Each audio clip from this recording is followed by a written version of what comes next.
Donc,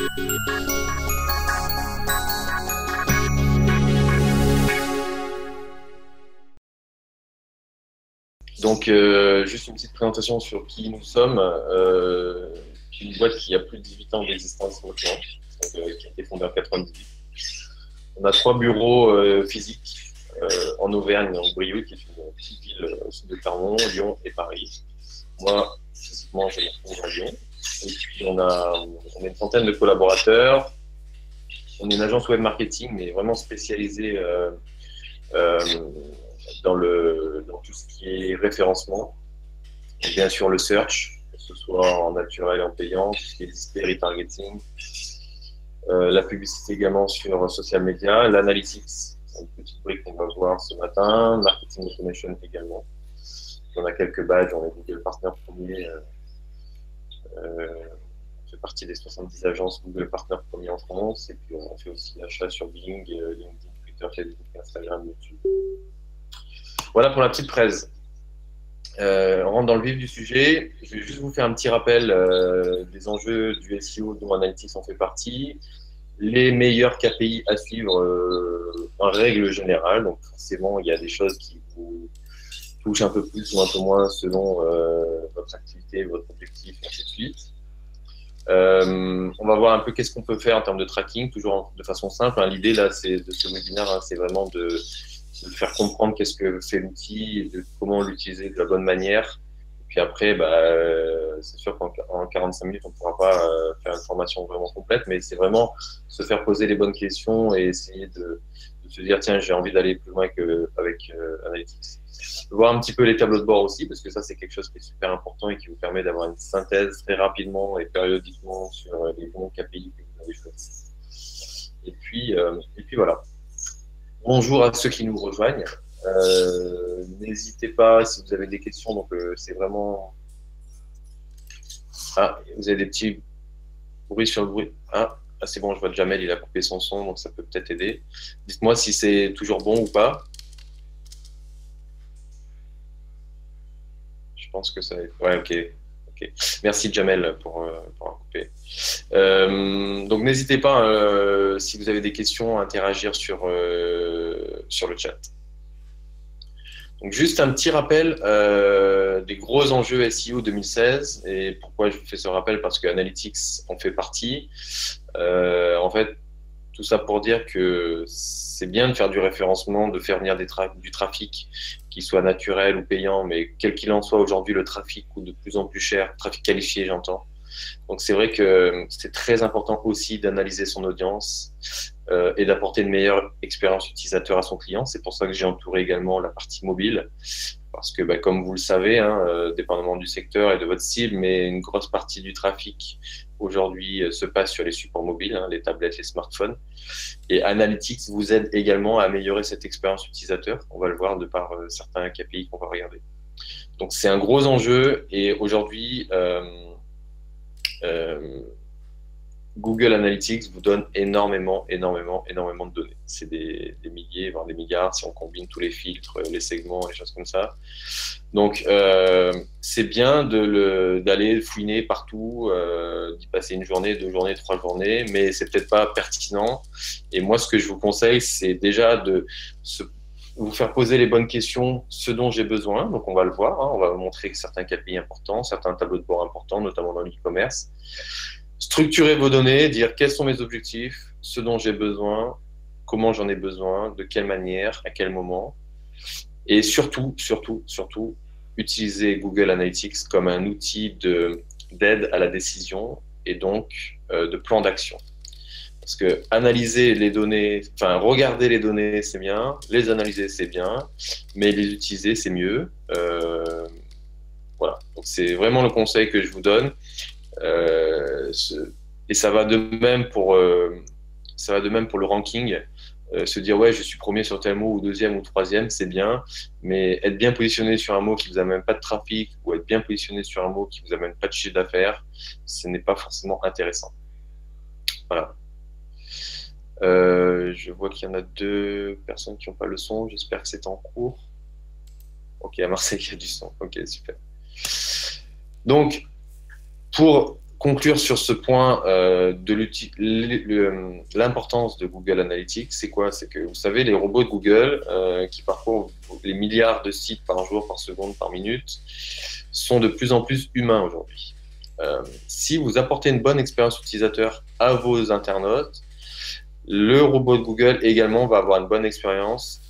Il passera moins de temps, il verra bien les bonnes informations au bon moment, au bon endroit, et ça va l'aider à parcourir votre site et ça va lui donner envie de parcourir le site. Parce qu'on va le voir, si il y a un mauvais taux de rebond, un temps passé très faible sur le site, tout ça, ce sont des indicateurs que Google va regarder de plus en plus pour inciter votre positionnement dans le moteur de recherche. C'est-à-dire que si vous n'êtes pas assez pertinent par rapport au site qui est devant vous, ou par rapport au site qui est derrière vous.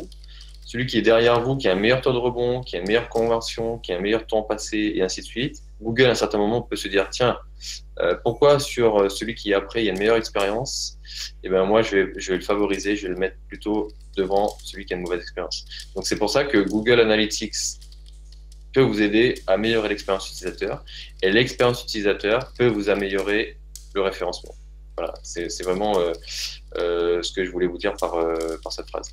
Et un petit cadeau, si vous souhaitez télécharger un livre blanc qu'on a pu faire au mois de mai sur comment l'expérience utilisateur, l'expérience client améliore le référencement Internet. Voilà, petite parenthèse. Donc, vraiment, essayez le plus possible d'avoir une bonne expérience sur votre site web.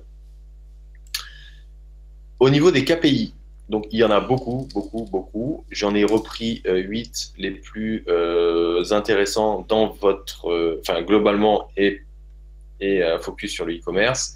Donc forcément, tout ce qui est visite et session, ça c'est super important. Un truc qu'on ne regarde pas forcément aussi, c'est la source de trafic.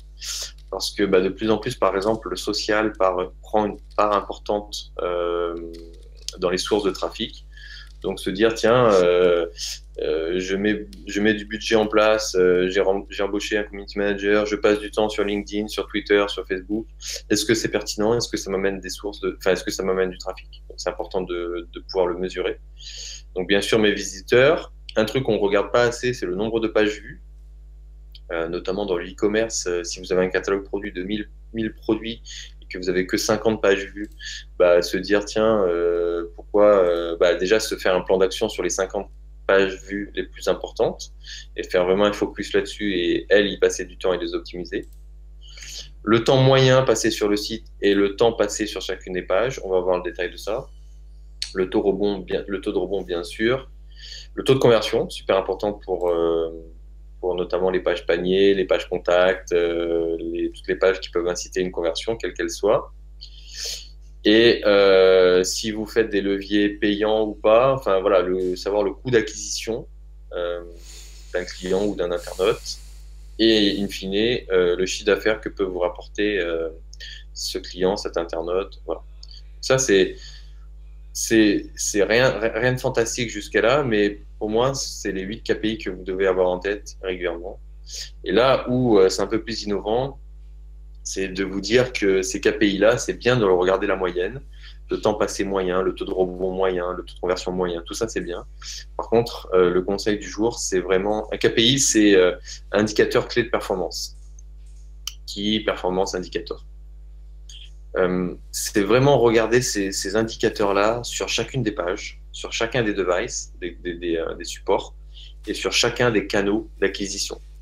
On va le voir parce que des fois, vous pouvez vous rendre compte que dans la moyenne, mon site, j'ai un beau taux de rebond. Par contre, peut-être que sur Facebook, j'ai un taux de rebond pourri. Sur AdWords, j'ai un taux de rebond mauvais, et ainsi de suite. Sur les tablettes, j'ai un taux de rebond meilleur que sur les smartphones. Dans les smartphones, j'ai un meilleur taux de rebond sur l'iPhone 6 que sur l'iPhone 5.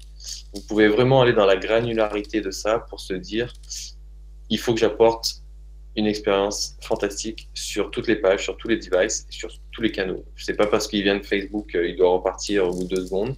C'est pas parce qu'il vient d'AdWords que j'ai un moins bon taux de conversion, et ainsi de suite. Tout ça, sur ces trois secteurs-là, il faut vraiment travailler, pas en moyenne, mais vraiment en particulier sur les pages, les devices et les canaux. Je vais vous montrer quelques exemples. Donc, je vous ai mis en haut à gauche comment y arriver à chaque fois. Donc, supposons qu'on va regarder l'analyse sur les pages.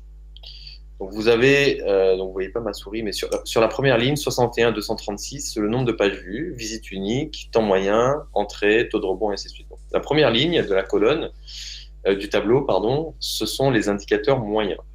Donc, on peut dire, tiens, j'ai un taux de rebond de 43%. Par exemple, la ligne 8, la page 8, j'ai un taux de rebond de 20%, donc qui est 2 fois moins. Ou alors, sur la ligne 1, bon, c'est la home, j'ai un taux de rebond supérieur à la moyenne. Donc, se poser la bonne question, pourquoi ma page 8, elle a un taux de rebond 2 fois meilleur? Donc, aller voir dessus, est-ce que le contenu, peut-être, il est plus enrichi? Est-ce que peut-être sur cette page, j'ai une vidéo explicative qui permet de faire rester l'internaute? Est-ce que je donne plus d'informations sur le stock, sur la disponibilité, sur l'info de livraison? Ben voilà, c'est se permettre de dire, j'ai un taux de rebond 43, c'est bien, c'est pas bien, peu importe. On va aborder ce sujet d'ailleurs tout à l'heure. Mais d'aller voir vraiment dans le détail qu'est-ce qui marche et qu'est-ce qui marche pas. Est-ce que tout le monde voit la page? L'analyse de la page sur laquelle je suis, là, sur le partage d'écran ou pas? Ouais, ok, super, merci. Donc voilà, vous avez compris le truc, c'est que des fois, il peut y avoir des très grandes disparités entre la moyenne et le taux de rebond de chacune des pages. Et ça, c'est super, super important. J'y viens. Pareil pour le temps passé. Vous voyez, le temps passé, j'ai une page qui a 1 minute 02 et j'ai une page qui a 0,38. Pourquoi? Ben, allez dans le détail, parce que là où c'est flouté, vous pouvez aller voir dans le détail, cliquer sur la page et tout de suite vous rendre compte, parce que vous connaissez vos produits, vos pages, vos services, vous allez tout de suite vous dire, tiens, ben, effectivement, cette page-là, j'ai un peu plus de ci ou j'ai un peu moins de ça, et ainsi de suite. Donc en fait, c'est se poser la bonne question, pourquoi celle-là, elle performe plus que la moyenne? Pourquoi celle-là, elle performe moins que la moyenne? Et effectivement, essayer d'ajuster et que toutes arrivent à performer à peu près pareil. On n'arrivera pas à toutes performer pareil, mais au moins d'optimiser chacune de ces pages comme ça. Et ça, c'est vraiment l'analytique qui va vous permettre de ça. Parce que c'est bien beau de regarder la moyenne, mais il faut vraiment regarder page par page. J'ai pas la possibilité d'un pointeur. Non. Mince. Alors attendez. Non, j'ai pas la possibilité d'un pointeur. Mais enfin, j'ai indiqué la ligne 1 à 8. Supposons la ligne 8, vous avez vu, hein, j'ai un taux de rebond de 20 et la ligne 0, j'ai un taux de rebond de 43. Voilà. Donc ça, c'est super important. Pareil sur le taux de sortie. Pourquoi j'ai des pages vous allez me dire, ouais, j'ai un super taux de sortie, 24,19 en moyenne. Par contre,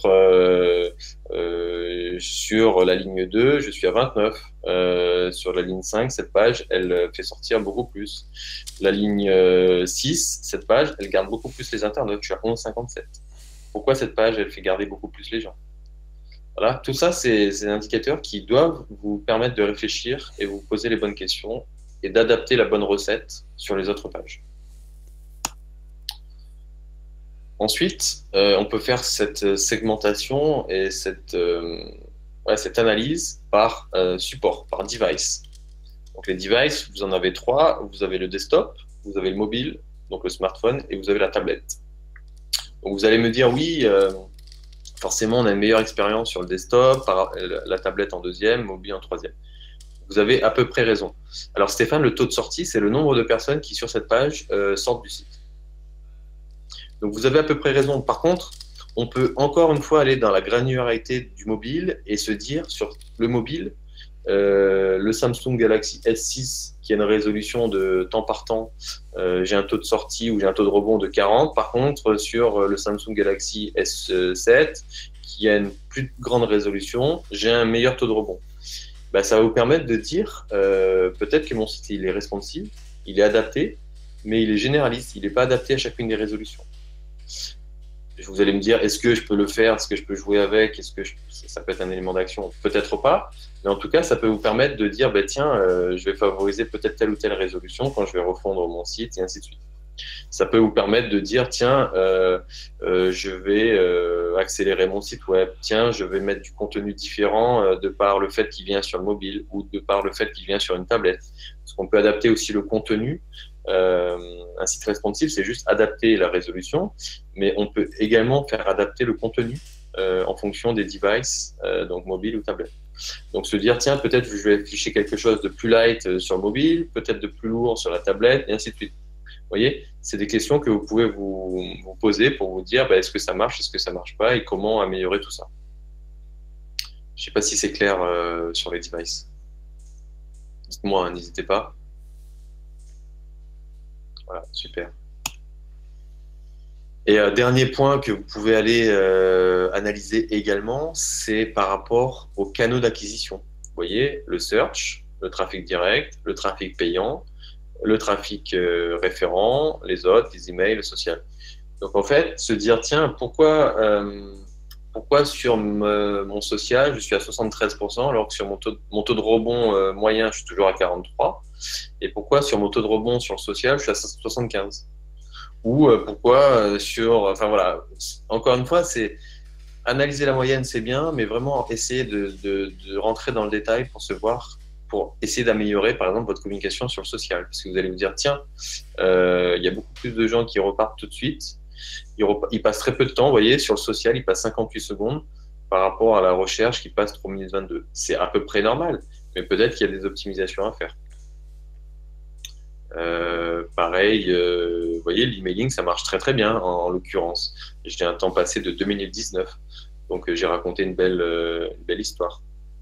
J'ai pas fait peur à mes internautes, j'ai un taux de rebond à peu près moyen, 50%. Vous voyez, donc ça vous permet d'améliorer toutes les actions web marketing que vous allez faire autour de l'acquisition de trafic. Est-ce que mon emailing performe? Est-ce que mon social performe? Est-ce que mon trafic AdWords performe? Et ainsi de suite. Donc tout ça, c'est super important. Donc ça, c'est vraiment rentrer dans le vif du sujet de Google Analytics, vous permettre d'analyser la donnée et surtout de comprendre pourquoi, comment, et tout ça pour vous faire améliorer en fait l'expérience, les pages et ainsi de suite. Et pour répondre à la question de tout à l'heure, qu'on m'a dit c'est quoi le bon taux de rebond, c'était Alicia. J'ai mis cette slide parce qu'il y a toujours quelqu'un qui me pose cette question, donc je suis content qu'on me l'ait posée. Sinon, cette slide aurait été moins marrante. On me pose toujours, ouais, c'est quoi le beau taux de rebond? C'est quoi le meilleur temps passé? C'est quoi le ceci? C'est quoi le cela? Il n'y a pas de bonne recette. C'est ça qui... Enfin, il n'y a pas de bonne recette. Il y a une bonne recette, mais on peut toujours améliorer la recette. On n'est jamais au taquet, on n'est jamais au top. C'est ça qui est fantastique avec le web, c'est que ça peut nous permettre de faire des tests. Et vous voyez, la page où vous n'êtes pas bon au taux de rebond, où vous avez un temps passé faible, en rajoutant peut-être du texte, une vidéo, une image, une information, tout de suite, vous allez pouvoir constater l'amélioration du temps passé, le taux de rebond sur cette page. Donc ça, c'est vraiment très, très, très, très chouette. Vous allez pouvoir comparer. Voilà, aujourd'hui, on est le 27 octobre, je vais faire tel modif sur telle page. Dans un mois, où est-ce que j'en serai sur ces KPI, sur ces pages que j'ai travaillées. Et vous allez vous permettre de dire, tiens, ce que j'ai fait, c'est pertinent pour mon internaute. Donc ça, c'est vraiment super intéressant. Parce que peut-être qu'on peut vous parler d'A/B testing, mais l'A/B testing, c'est quoi? C'est ni plus ni moins que faire des modifications et de comparer d'un point A et d'un point B ce que vous avez fait. Ou éventuellement, créer deux produits similaires, de faire venir les gens le lundi sur la page A et le mardi sur la page B, et de comparer. Et vous allez pouvoir comparer tous les KPI qu'on a évoqués tout à l'heure, par exemple le temps passé, le rebond, l'interaction, la sortie, l'entrée, et ainsi de suite. Donc ça, c'est des trucs très très simples que vous pouvez faire, agréger, alimenter différemment vos pages, les modifier un texte, un bouton, une couleur ou je sais pas quoi, qui vont permettre tout de suite de se dire, tiens, en faisant ce petit ajustement, ça m'a pris 5 minutes. Ce qui est le plus long, c'est de se rendre compte quel ajustement il faut faire et où est-ce qu'il faut le faire. Et ça, c'est avec les pages, les devices et les canaux. Et après, essayer de petit à petit d'adapter, de faire des petites retouches sur les pages et vous allez tout de suite constater que ça s'améliore. Et gardez en tête que si ça s'améliore pour vos internautes, ça s'améliore également pour les repos de Google et donc pour le référencement. Donc ça, c'est vraiment important. Donc, qu'est-ce qu'on peut faire sur Google Analytics? C'est pas juste voir de l'audience, voir les canaux, voir les visiteurs qu'on a vus tout à l'heure. Ça peut nous permettre de traquer tout un tas de choses super pertinentes. Vous avez par exemple un catalogue produit, vous avez par exemple une brochure, vous pouvez traquer le nombre de documents qui ont été téléchargés par telle personne. Et gardez en tête que le tracking, vous pouvez aussi remettre ça en amont avec les KPI qu'on a mis tout à l'heure. On peut voir combien de téléchargements depuis Facebook, combien de téléchargements depuis quelle page, et ainsi de suite. Est-ce que mon AdWords a permis des téléchargements ou pas? Ça, c'est un point super important. Vous pouvez aller traquer le clic sur un bouton, sur un lien, sur un formulaire, peu importe. Se dire, tiens, est-ce que sur cette page-là, j'ai rajouté un lien, je sais pas moi, sur la fiche produit du catalogue fournisseur, je dis n'importe quoi. Est-ce que c'est pertinent? Est-ce que les gens ont cliqué? Voilà. Ça, ce sont des objectifs que l'on peut aller suivre dans Google Analytics et qui peuvent nous dire, tiens, j'ai mis cette action en place, est-ce que ça marche et comment ça marche? Je parlais de vidéo tout à l'heure. On parle d'agréger une fiche produit avec une vidéo, avec un tuto. Est-ce que cette vidéo, elle a été cliquée? Est-ce qu'elle a été lue? Ce sont des choses que l'on peut traquer via Google Analytics. Et pour la petite info, je vous ai mis les paramètres les plus simples. On peut catégorie, action, label, interaction. Donc ça, vous pourrez aller creuser, faire un petit peu plus de recherche. Mais surtout, ce que je vais vous montrer, c'est qu'il y a un outil de Google qui est gratuit, qui va vous permettre de générer, par exemple, des URL qui sont traquées. Par exemple, pour l'emailing. Par exemple, pour le partenariat. Par exemple, pour plein de choses. Chari, est-ce que les fonctionnalités concernent la version gratuite ou payante d'Universal Analytics? Alors là, je parle que de la version gratuite. Version payante, il y a à peine, je pense qu'il y a 10 sociétés en France qui ont la version payante de Google Analytics. Pour la petite info, pour la parenthèse par rapport à ce point, la version payante de Google Analytics, c'est une licence qui coûte à peu près 120 000 € à l'année. Donc, pour ainsi dire, il n'y a pas beaucoup de monde qui peuvent se permettre d'avoir ça. Et une des grosses différences d'avoir Google Analytics payant, c'est le fait notamment de ne plus avoir les informations sur le not provided, mais vraiment avoir toutes les informations. Mais c'est pour des gros comptes qui dépensent beaucoup en AdWords et qui ont un gros budget pour l'analytics. Donc, on parlait du tracking. Une des choses importantes que vous pouvez traquer, en plus des boutons, du téléchargement, de formulaires, ce sont les URL. Par exemple, là, tout à l'heure, je vous envoie un lien pour vous dire, tiens, téléchargez mon livre blanc. J'aurais pu vous envoyer un lien avec des paramètres en disant, je veux savoir combien le webinaire WizDshop de ce matin m'a permis d'avoir de téléchargement de mon livre blanc. Vous voyez, c'est quelque chose qui va me permettre de me dire, est-ce que c'est pertinent ou pas de partager cette info sur tel ou tel webinaire. Vous voyez, c'est un exemple qui me vient tout de suite en tête, mais ça peut vous permettre, comme j'ai cité 3 exemples, vous envoyez, je fais le livre blanc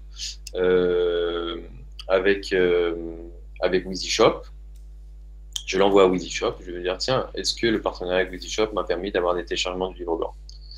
Je fais un code promo sur Facebook, est-ce que ce code promo, différent que celui que je vais mettre sur Twitter, est pertinent ou pas? J'envoie plusieurs emails dans une campagne, plusieurs liens dans une campagne emailing. Est-ce qu'elles m'ont amené de la conversion? Est-ce qu'elles m'ont amené des clics? Est-ce qu'elles m'ont amené, voilà, je sais pas exactement sur le site. On donnera les informations particulières après, Anthony. Voilà, c'est pas brouiller le message. Et pour la petite info, Google met à disposition un outil gratuit qui vous permet de créer vos URL. Donc j'ai mis le lien ici, vous l'avez, vous pourrez cliquer une fois que vous aurez le support. Et qu'est-ce qui permet cet outil? En première ligne, vous tapez votre URL. Deuxième ligne, vous allez identifier quelle est la source, quelle est la campagne en fait. Supposons qu'on fasse un emailing, je veux pouvoir aller traquer cette campagne, comment elle a marché, et ainsi de suite. Je vais dire dans mon URL que c'est un emailing. Je peux avoir une deuxième information sur un emailing auprès de qui? Par exemple, mes partenaires. Troisième information, un emailing auprès des partenaires sur quel sujet? Sur le livre blanc, expérience utilisateur, et ainsi de suite. Donc, je mets tout ça, vous voyez, très simplement, et à la fin, ça me génère une URL Voilà, à la fin, ça me génère une URL qui aura pour objectif d'être traquée et de pouvoir créer automatiquement des campagnes dans Google Analytics. Je vais vous montrer comment ça se fait. Et vous voyez, au lieu de fournir une URL tout de suite à un partenaire ou à je ne sais quoi, le fait d'avoir ça, ça vous permet d'avoir tout un tas d'indicateurs, comme tout à l'heure, le nombre de visiteurs, le taux de rebond, la conversion, toutes ces choses-là qu'on a mentionnées. Et grâce à cette URL, vous allez pouvoir vraiment l'analyser, analyser les répercussions de cette URL. Et comment ça fonctionne, une campagne dans Google Analytics? Donc, elle se crée automatiquement. Le fait de créer ces URL traquées permet automatiquement de créer des campagnes dans Google Analytics. Donc, vous voyez, je vous ai mis l'exemple. Il faut aller dans l'acquisition campagne. Donc là, j'ai mis un exemple de campagne d'emailing. Vous voyez, mailing remerciement 2016. Le lien, il est bleu, c'est-à-dire que quand vous allez cliquer dessus, vous allez avoir la deuxième image en dessous. La première, c'est la campagne, et la deuxième, c'est la source. Vous avez vu, hein, tout à l'heure, on a mis campagne et source. Ici, je reviens. Emailing et médium. Enfin, source et médium, pardon. Et ben là, c'est ce que vous retrouvez ici. Et vous allez pouvoir dire, tiens, mon emailing, sur ce lien traqué précisément, ça m'a généré 727 visites. Ça m'a généré un taux moyen de 51%. Ça m'a généré le nombre de pages visitées 3,13. Le temps passé, et ainsi de suite. Vous voyez, vous allez pouvoir vraiment avoir le degré d'action sur chaque action que vous allez pouvoir mener en web marketing. Ça, c'est super important et c'est vraiment l'avantage de Google Analytics de mesurer vos actions web marketing. On n'a pas besoin d'URL traqué pour ça. Là, pour avoir cette granularité d'informations sur chacun des liens que vous allez mettre dans chaque campagne, si, il faut le faire. Vous pouvez avoir l'information si vous utilisez un outil d'emailing du marché type Mailchimp, il va effectivement vous donner des informations sur combien de mails ont été envoyés, combien ils ont été ouverts et ainsi de suite. Par contre, là, c'est dans un email, je vais mettre 4, 5, 6 liens à cliquer. Et sur ces 4, 5, 6 liens à cliquer, je vais avoir les informations que je viens de citer là. Voilà. Au lieu de mettre l'URL tout simple de la page, vous mettez cette URL traquée, en fait, tout simplement. Vous l'intégrez, au lieu de, quand vous faites un copier-coller, enfin, je sais pas, moi, vous êtes sur votre outil d'emailing, Sendinblue, Mailchimp, peu importe, vous allez à un moment mettre un bouton Contactez-nous, par exemple. Sur ce bouton Contactez-nous, vous allez mettre un lien. Et ben, c'est ce lien d'URL traqué que vous allez mettre plutôt que le lien normal que vous auriez pu mettre auparavant. Et comment Analytics va l'interpréter? C'est de la manière dont je suis en train d'expliquer ici. Dans Campagne, vous allez pouvoir avoir cette information. Voilà. Est-ce que c'est clair là-dessus sur l'importance de Google Analytics, enfin la pertinence de traquer des URL et d'en mesurer les retours sur Google Analytics? Ça, c'est quelque chose qui, à mon sens, l'emailing est un parfait exemple, mais il y a plein d'exemples. Hein. Il y a les téléchargements, il y a les boutons, il y a les vidéos, il y a vous allez mettre en avant, je sais pas moi, vous pouvez traquer vos différentes catégories. Hein. Quand on clique sur la catégorie, je sais pas, vous avez un site sur le ski, vous pouvez traquer le nombre de gens qui ont cliqué sur snowboard, sur bâton de ski, sur je sais pas. Vous voyez, donc c'est.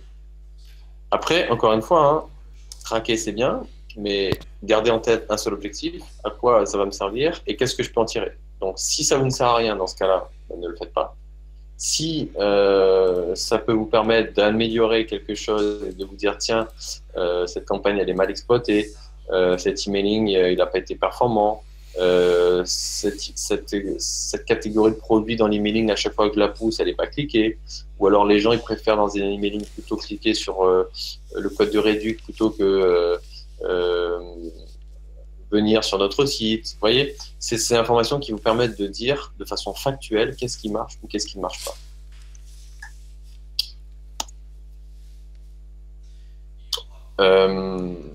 Quatrième point, les tableaux de bord. Donc, comme je l'ai dit, l'intérêt de Google Analytics, c'est d'avoir des informations, mais vous ne pouvez pas vous permettre d'aller sans arrêt dans tous les modules pour se dire est-ce que ça marche, est-ce que ça ne marche pas. Vous pouvez créer des tableaux de bord qui sont personnalisés et qui sont propres à vous et qui sont les plus pertinents pour synthétiser tout un tas de vues. Exemple d'un tableau de bord que je peux créer pour une activité e-commerce. Donc, je pense qu'il y a pas mal d'e-commerçants sur ce webinaire. Donc là, j'ai mis 6 vues. Je vais vous montrer, vous inquiétez pas, comment créer ce tableau de bord. Et par exemple, bon, le chiffre d'affaires, certes, c'est une chose, mais le chiffre d'affaires par produit. Vous voyez, là, j'ai mis tout un tas de produits. Le premier me fait 26 000, le deuxième 10 000, le troisième 8 000, ainsi de suite. Donc ça, c'est le premier en haut à gauche, chiffre d'affaires. En haut à droite, quantité de produits vendus. Le premier, j'ai vendu 13 000 produits. Le deuxième, 7 000, et ainsi de suite. Ça me permet tout de suite, en une seule vue, de se dire quels sont mes best-sellers. Ça me permet de dire, est-ce que mon best-seller me rapporte le plus de chiffre d'affaires? Vous voyez, ça vous permet en fait de travailler sur votre catalogue produit. Troisième vue, le taux de conversion moyen de mon site. Est-ce qu'il est bon, est-ce qu'il n'est pas bon? Et puis le comparer par exemple avec une période précédente ou le comparer sur un autre chronologique.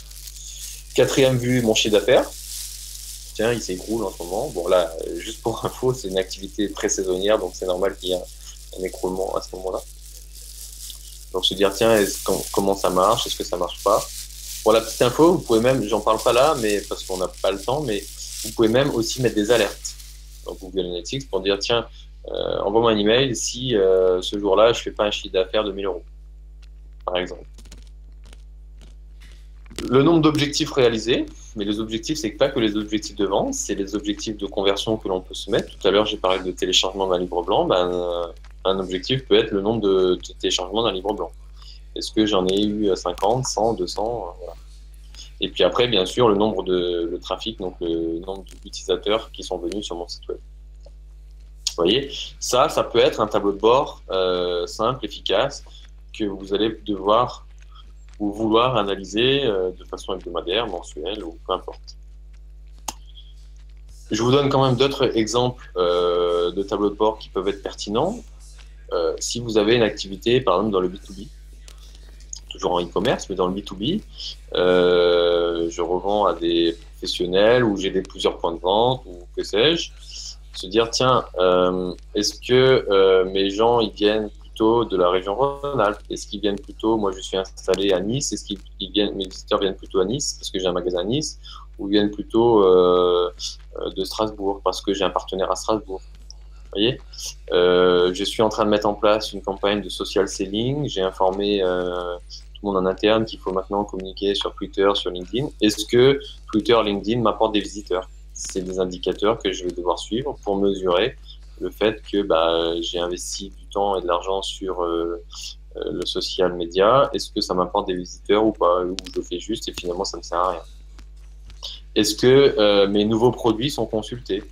Je lance une gamme de nouveaux produits, je peux dire, je veux dans Google Analytics avoir que cette URL-là qui indique mes nouveaux produits, savoir est-ce qu'ils sont bien visités ou pas.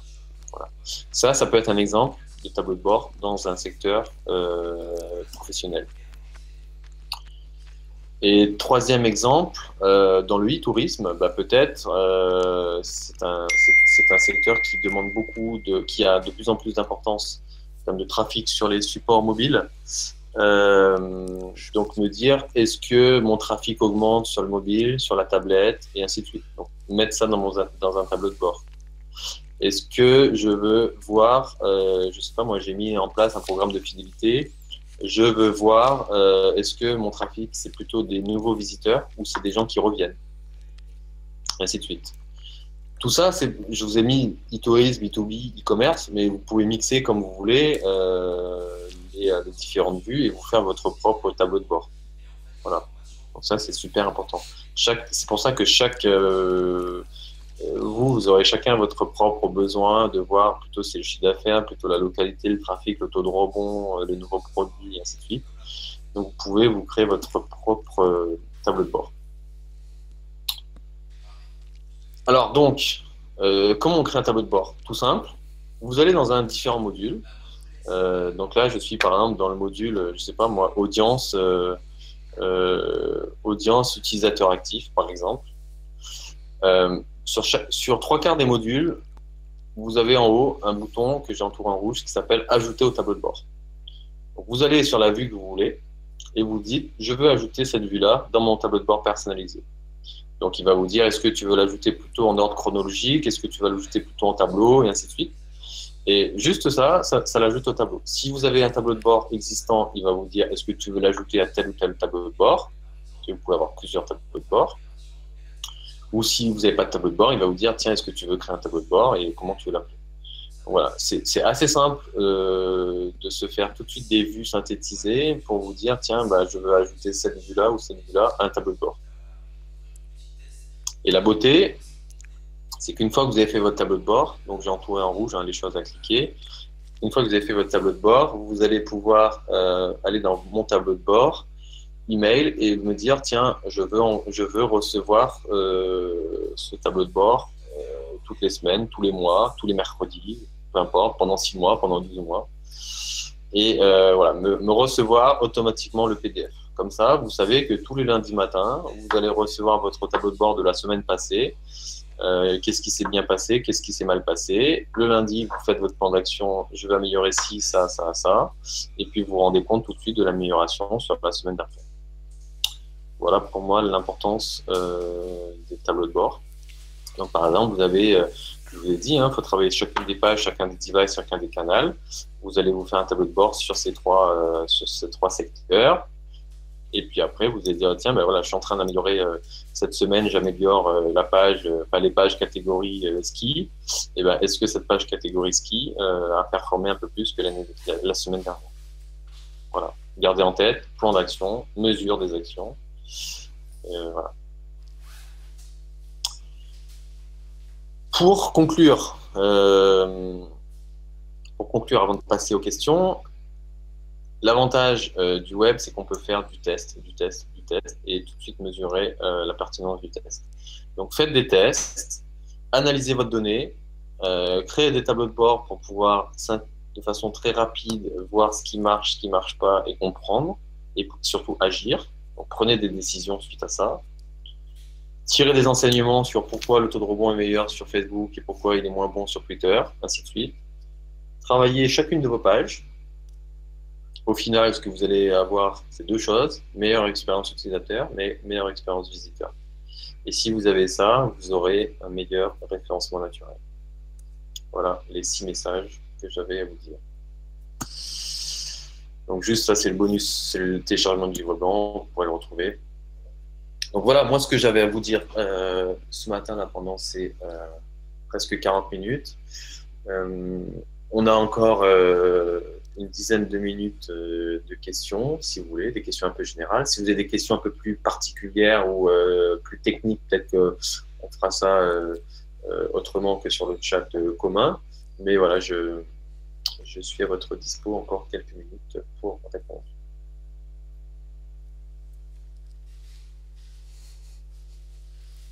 Pas tous en même temps, allez-y. Est-ce que ça a été clair pour vous? Est-ce que vous allez tout de suite mettre des tableaux de bord et aller travailler chacune de vos pages?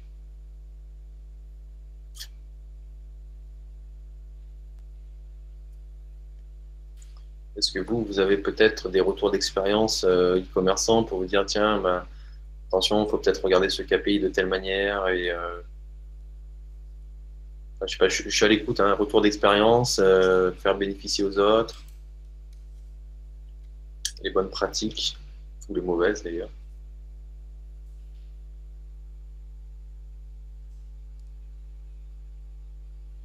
Voilà, effectivement, Rémi, l'idée, c'est pas de devenir certifié Google Analytics en 40 minutes.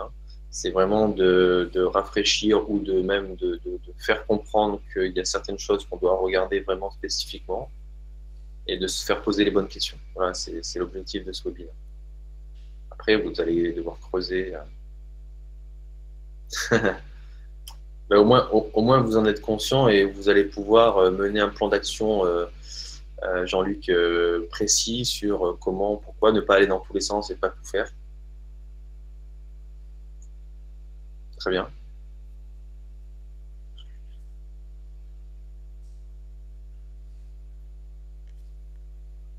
Très bien, très bien. Alors, faut-il mettre sur Analytics un site préférentiel sans HTTPS ni HTTP? Je suis pas sûr d'avoir compris la question. Faut-il mettre sur Analytics un site?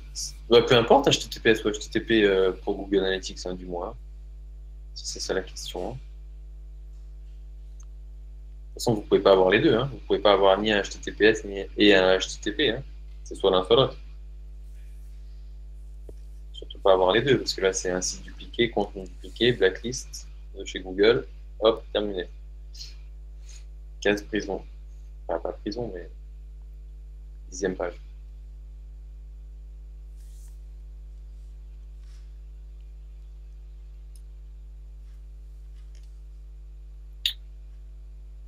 Est-ce qu'il y a d'autres questions? Voir ma question. Ah, pardon. Pourrez-vous remonter où vous avez accédé à l'élaboration du tableau de bord? Oui, bien sûr. Voilà. Vous allez sur une vue, la vue que vous souhaitez, et vous appuyez sur le bouton Ajouter un tableau de bord.